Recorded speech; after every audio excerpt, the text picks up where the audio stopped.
Equal Lives is a disabled people's organisation. It's run and controlled by disabled people.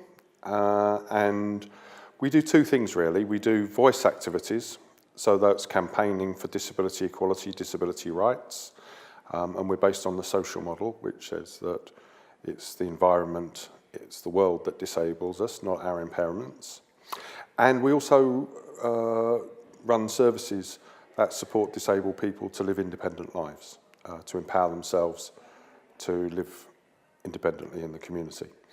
And within those two areas, we have some really exciting work. And we think it's much more powerful when disabled people are in control, when they're determining, setting their own agenda, carrying out peer-to-peer activities, disabled people living independent lives, supporting other people to live independent lives.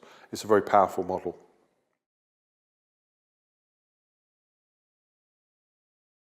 Well, we've been working alongside the local authority now for the last 16 years, delivering direct payments support to disabled people, and that gives disabled people the freedom to organise their own, manage their own care, employ their own staff. And we were involved in the early individual budget pilots, which then turned into personal budgets. And I suppose the short story is that it's much more cost effective if disabled people manage their own care. It costs between 30 to 50% cheaper than if the local authority manage it or private agencies deliver services. But also it gets much better outcomes, that disabled people, where they're in control of their own care, they also live much more fulfilling lives. They're much more active in their community. They're active citizens, or they go out to work and what have you. But because they're in control, they manage that as though it's their own money. So it's not only 30 to 50% cheaper, but we've got 1,700 service users, disabled people who are on personal budgets and take them as direct payments. And we give back to the local authority over £2 million a year in unspent money, because disabled people manage it as though it's their own money. They're very prudent with it. So they manage their budgets carefully, and then that can go back to the local authority and they can reinvest it back in services. I don't know, and the treasurer of the local authority doesn't know of any private agency that ever gives them a penny back, whether they provide the services or not, because if they're on a block contract or whatever, they will just invoice whatever happens. So for those one-size-fits-all services. So you get better outcomes, but also it's much more cost-effective.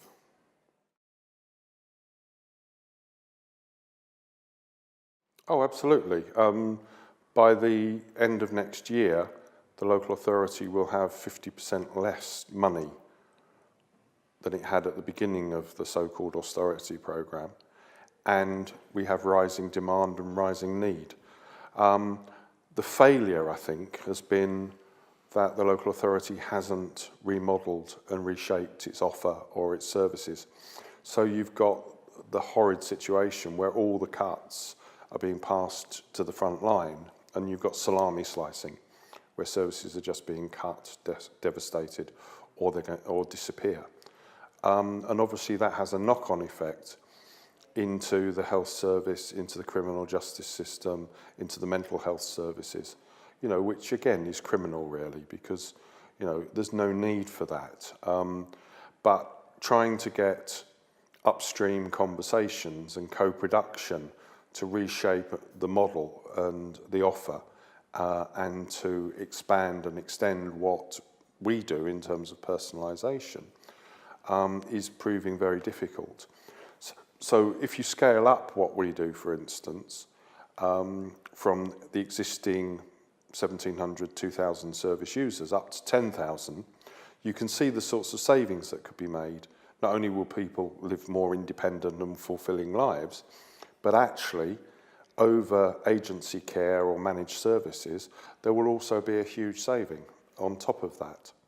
But it's very difficult in such a traumatic situation where the government is just taking money out left, right and centre, for those sensible conversations, those planned innovations to take place.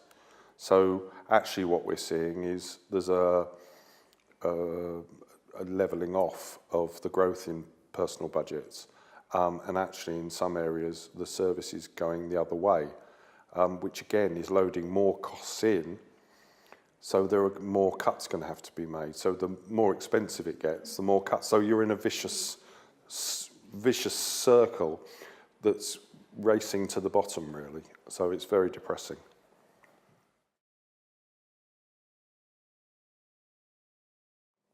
Absolutely, we're a user-led organisation, so we can scale up. We also run the same service in Suffolk, and because many of our service users also work for us or are volunteers or part of our member groups, our voice activities, we have a very powerful model that could create real change and real momentum. And many of the local authority services, like the day centres, they lock in expenditure, they lock in dependency. And if you look at children's services and the way children's services work with disabled children, for instance, they build in dependency from a very young age that then follow through into adulthood. So, and again, I mean, I think it's a disgrace in 2014 that there are that many disabled children that lead very lonely, isolated lives because of the sort of apartheid services and schooling that many of them still have in the special schools and the clubs they go to that are run for disabled kids, But if they live in the community alongside their peers, they go to the same schools as their peers, they get much better outcomes. Our youth forum demonstrates that. So in our youth forum, we've got young people who have been through mainstream school, and we've got young people who have been through the special school system. And they very often have the same level of impairment, but their developmental delay between the young people from the special schools and the young people who have been in the mainstream, it can be 10 to 15 years, and it's very scary. So up in their mid-20s, they've got a sort of emotional, social and life skill age of about 8 to 10 or 12, whereas the young people that have been through the mainstream schools have lived in the world alongside everybody else and had to make their way and overcome problems and deal with everything that everybody else has to deal with. They're real role models and they can really help the other young people come forward. But there's no need for that because, again, those services are very, very expensive and they get terrible outcomes. But there's, so much vested interest in keeping disabled children segregated and special needs and special education and all of that. Actually, I think a lot of that is just a sort of job club for professionals, and they want to keep that power and what have you. But I think the alternative model really if it was allowed to grow and it was invested in, would transform lives and, as I say, be much more cost effective.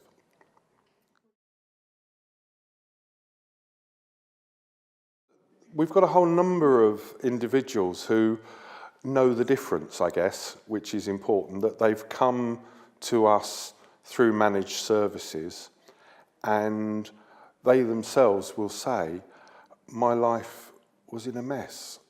I couldn't get up out of bed when I wanted, I couldn't go to bed when I wanted, I couldn't eat what I wanted and what have you. And we don't do anything for people. We don't do things to or on behalf of people.